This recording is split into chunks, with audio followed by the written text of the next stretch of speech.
% Marks ले रहा है, 2-2.5 साल हो गए उसको। कितने सिपारे हिफ्ज किए थे उसने? मैं माशाल्लाह 22 पारे कर लिए थे और अपनी आमीन की तैयारी कर रहा था कि मेरी आमीन करवानी है आपने आके बाबा, मैं आपके आप मेरे पीछे तरावियां पड़ेंगे इंशाल्लाह। अब ये मेरे साथ वो प्लान कर रहा है, हमने वो प्लान किया हुआ था आमीन का। छोटा बच्चा भी हिफ्ज कर रहा था वहीं? ये अभी तीन माह से जा रहा है उधर, इसका अभी दूसरे पारे पे था। जब आपने असर के वक्त उसको कॉल की है, वो क्या मामला था? सर वो कह रहा है कि मैं अभी इसको लेके जाता हूँ, फिर वो अभी भी असर के टाइम भी बड़ी रूटीन में बात कर रहा है मेरे साथ। ये जरा नमाजी जाते हैं ना तो फिर जाता हूँ, वो हमने इसको ना प्राइवेट लेके जाएंगे, सरकारी हॉस्पिटल नहीं लेके जाना। मैं क्या वो क्यों नहीं, अभी जालिम है, अभी भी इसको रख के बैठे हुए। 7 बजे से लेकर असर तक 9 घंटे 10 घंटे रख लिया। जी जी जी तो उसको ले जाते, कोई उसकी कोई जानवर हो जाता, कोई अद्वियात उसको दी जाती। जी जी बिल्कुल हो जाना था, डॉक्टर ने कहा था, डॉक्टर कह रहे थे ये पहले आ जाता तो हमने बड़ा अच्छा कवर कर लेना था। तो फोन पे और मजीद गुफ्तगू क्या हुई? फोन पे उसके साथ मेरी ये बात हुई है, कहता है कि आपके बच्चे को थोड़ा सा कोई लग रहा है मुझे कि कोई मिर्गी का दौड़ा है या इस तरह का कुछ है। आज तक उसके कोई ऐसी प्रॉब्लम नहीं आई अल्हम्दुलिल्लाह।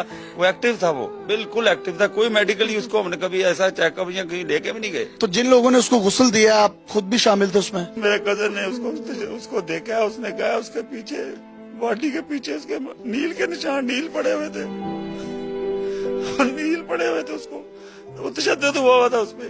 और हमें वो डॉक्टर ने बताया कि इसमें बहुत ज्यादा तशद्दुद हुआ है, इसकी 3 पसलियां 6, 7, 8 समथिंग नाम भी बता रहा था कि वो टूटी हुई।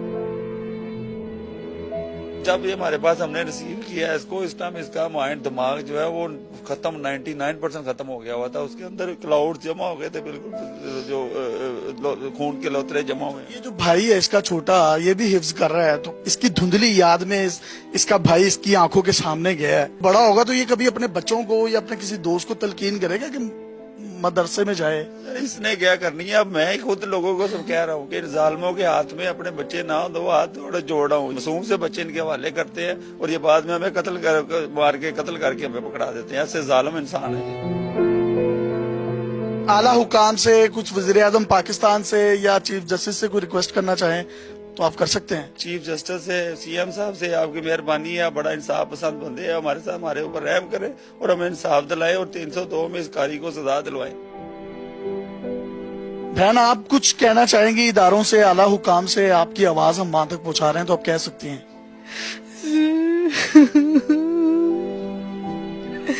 मेरा बेटा मुझे जिंदा चाहिए, मैंने जिंदा भेजा था। इन्होंने इंटरव्यू से पहले इनके हस्बैंड ने मुझे ये भी बताया कि उसने इस छोटे बच्चे को ये भी कहा कि अगर घर जाके तुमने अपने वालिदा को ये बात बताई तो तुम्हारे साथ भी यही हाल होगा ये जो तुम्हारे भाई का हुआ है। आपके सामने ये सारा मामला हुआ, किस चीज से मारा था उसने? उन्होंने सोटी से मारा था उसको, मुझे भी मारा था उन्होंने। खरसा ने मुझे ये कहा था कि अगर आपने घर जाके बताया तो आपका भी ये हाल होगा। उन्होंने मुझे डराया था बहुत ज्यादा। उन्होंने कहा था घर जाके आपने बताना नहीं है। कहाँ मारता रहा वो? वो हाथ पे मारा, उसके बाद